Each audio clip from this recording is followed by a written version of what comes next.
আল্লাহ রাব্বুল আলামিন কোরআনে কোট করেছেন 2 নাম্বার জাহান্নামে যাওয়ার দোষটি হলো ওয়ালাম নাকু নুতঈমুল মিসকিন। ওয়ালাম নাকু নুতঈমুল মিসকিন, আমরা মিসকিনকে খাবার দিই নাই, অসহায়কে খাবার দিই নাই, গরিবকে খাবার দিই নাই, এরপরে দুঃখী মানুষের পাশে দাঁড়াই নাই। এরকম আমাদের চরিত্র হয় কিনা?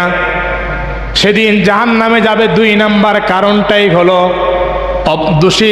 2 নাম্বার কারণটাই হলো যে মিসকিনকে খাবার দেয় না, অসহায়কে খাবার দেয় না।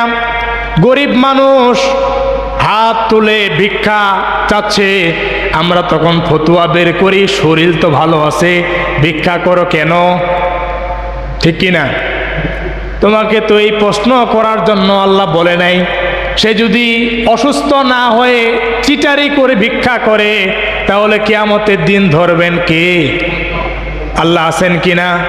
কিন্তু ভিক্ষুক যখন তোমার সামনে দাঁড়িয়েছে, তোমার ওই পকেটের মধ্যে হাত দেওয়ার প্রয়োজন ছিল, কিঞ্চিত পরিমাণ হলেও তাকে দেওয়ার প্রয়োজন ছিল, কিন্তু তুমি তাকে ফতুয়া মাসালা দিয়ে তাড়িয়ে দিলে। সে যদি প্রকৃত গরিব হয়ে যায় আর আল্লাহর দরবারে চোখের পানি ফেলে কান্না করে, মনে রাখবা তোমার এই সম্পদ কোনোদিন কোনো কাজে আসবে না।